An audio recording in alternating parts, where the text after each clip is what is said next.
And we're starting with AEW, and after losing the world title to Samoa Joe at World's End, it was reported that MJF would be taking a break from TV to heal up from various injuries. MJF's profile has since been removed from AEW's website, and now Tony Khan has shared his take on what's going on with the former champ.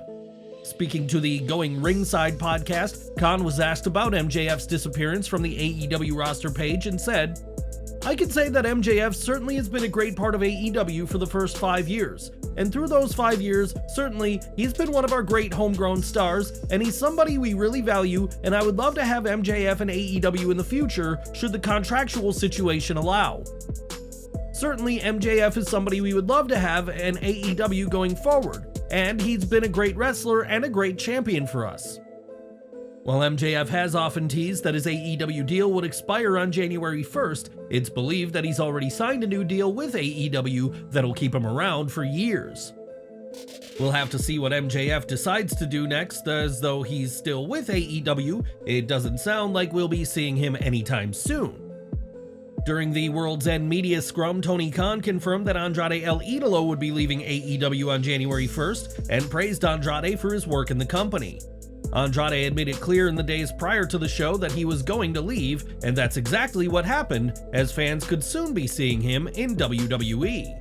After all signs are pointing to a WWE return, and on his Grilling JR podcast, Jim Ross weighed in on this situation, saying, "We haven't seen his ceiling yet in my opinion. This guy's really good, and losing him is unfortunate for AEW because he always gave quality work. But if I were a betting man, I would certainly lean towards Andrade to be a WWE guy sooner rather than later. They're doing a lot of nice things with their Latin athletes. He fits the bill there very well. I'm a fan of his work and I'm sorry to see him leave, but he fulfilled all of his obligations and did a hell of a job for us. He's a keeper, no doubt about it. So I'm thinking if WWE, like they have been, that's a layup. I think he's a good guy, he's a classy guy, good worker, and I'm glad that he was here for a while. He helped the company, and that's what you're looking for." Andrade was recently pulled from a GCW appearance, which many have taken as a sign of a WWE return, and time will tell if that's what we'll be seeing in the not-too-distant future.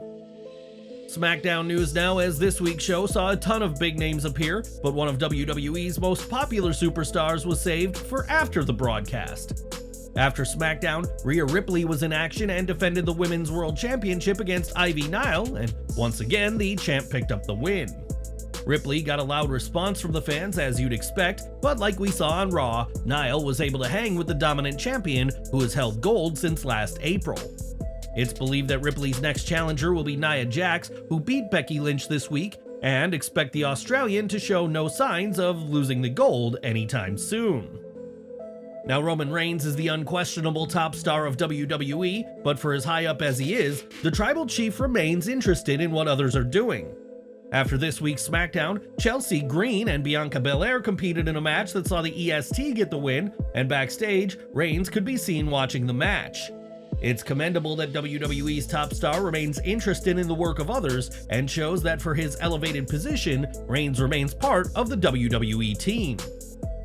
On Raw, The Rock made his emphatic return to WWE, much to the shock of the fans, especially as the promotion had done very little to announce him for the show. Sure, WWE had promised a former champion, but had opted not to confirm the Hollywood megastar's return, and the company had their reasons for this decision. On Wrestling Observer Radio, Dave Meltzer explained that The Rock's appearances are not announced in advance because he values the crowd's reaction over TV ratings. The Rock doesn't have to prove to WWE that he's a ratings draw, they know that already. And, instead, he enjoys having fun by taking the fans by surprise. The Rock's next appearance may be at Elimination Chamber, as the Perth government want him for the show, and no matter when it happens, expect a massive ovation for the Great One. Over to Collision, as Adam Copeland spoke about his TNT title win over Christian Cage at World's End, and being screwed over by Killswitch and Cage after the match. Annoyed at losing the title so quickly, Copeland issued an open challenge for somebody to fight him, which was answered by Griff Garrison, who had Maria Kanellis and Cole Carter in his corner. After being slapped by the youngster, Copeland told the ref to ring the bell, then proceeded to take the young man apart, but not in the way you'd expect. This could have been a 2-second squash and nobody would have batted an eye, but they actually worked a solid match for several minutes that made Garrison look better than ever. Was this match of the year? No, but it was a legend giving an up-and-comer a chance to prove himself before Copeland got the win after fighting Cole Carter's interference. Carter's boot almost caught Copeland on the head when he went for a 450, but thankfully an injury didn't happen, and we have to give props to Maria Kanellis' character work. She should be on AEW TV more often, as she's a great presence, but in the end, this segment helped keep Copeland hot, which was the intention. Sting and Darby Allin were ready to face Anthony Henry and JD Drake in Collision's opener, and the Workhorsemen opted to attack the faces during their entrance. Ric Flair was there with Sting and Allin and threw a punch at Drake before the match got started in the ring. Henry and Drake had the upper hand as they isolated Allin and kept him away from Sting with quick tags and double-team offense, but eventually, the tide was turned. The participants packed a lot into this 7-minute match, which saw Sting and Allin win with a predictable but entertaining performance.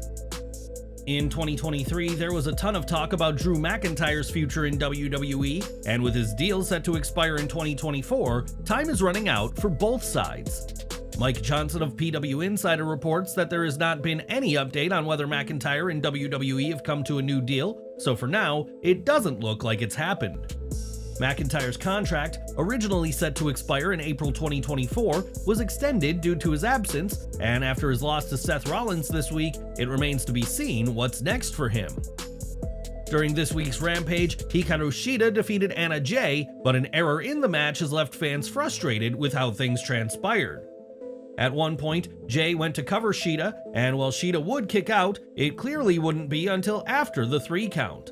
One fan even went as far as to share their stopwatch timer of the 3 count, confirming that Jay had Shida pinned for 3 seconds and therefore should have won the match. Another fan who was there said the crowd were furious and turned on the show at that point, adding that Rampage was pretty sloppy and weak. AEW may have always planned for Shida to win, but Jay was able to get the 3 count in a terrible botch that shouldn't be making it to TV. Earlier this week, Reby Hardy shared a TikTok video suggesting that she and Matt Hardy were having marital problems, and now more has been shared.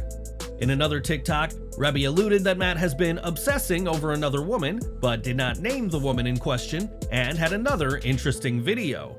That video said that Reby struggles to talk to Matt as his brain is fried from CTE, which is a devastating condition caused by blows to the head that can lead to dementia.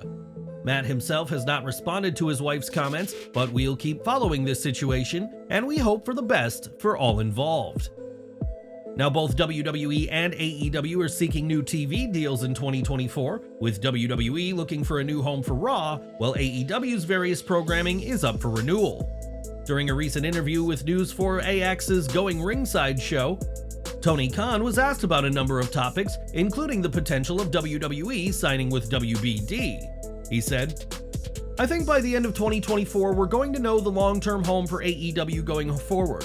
And we're looking at it now. It's been over 4 years, going on 5 years since we launched on TNT and then TBS, and we do now 5 hours of TV every Wednesday on TBS and every Friday and Saturday on TNT, and I can't really say anything except that Warner Bros. Discovery have been great partners and will continue to be great partners through 2024.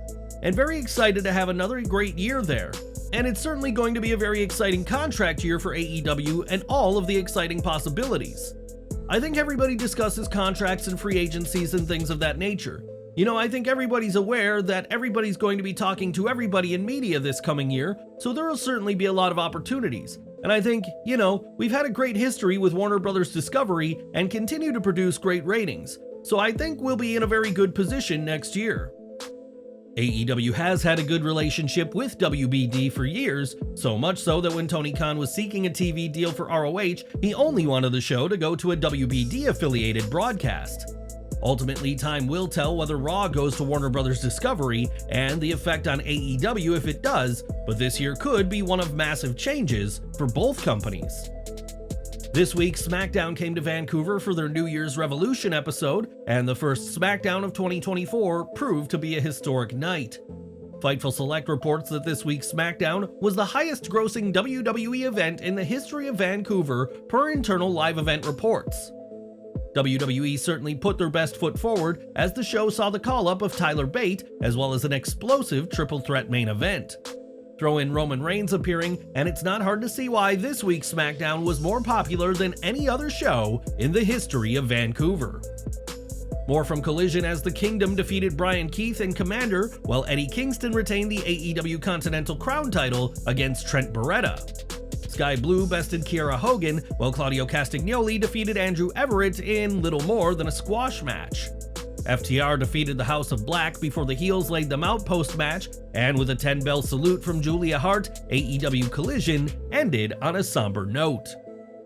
Now, WWE recently hyped up a big announcement from Triple H, which was the Money in the Bank show's location in Toronto, which left some fans feeling underwhelmed. Later in the Peacock special, WWE announced some entrants into the upcoming Rumble matches, leaving some to wonder if WWE pivoted from their initial announcement plan. That isn't the case, according to Sean Ross Sapp of Fightful Select, who reports, "There were some asking if the Royal Rumble announcements on Thursday's preview show were a pivot from Triple H's announcement. WWE filmed those announcements on Monday at Raw, so it was always the plan. Some fans may have been let down by the game's announcement, but this was always what was planned, and those in Toronto will have a stacked few days of WWE later this year." Next month, WWE will head to Perth, Western Australia for the WWE Elimination Chamber event in the first PLE Down Under since 2018. The show will of course feature at least one chamber match, and Becky Lynch is ready to step inside the structure for the first time. As she told the Casual podcast, "There's a big premium live event coming up, but first there's Elimination Chamber.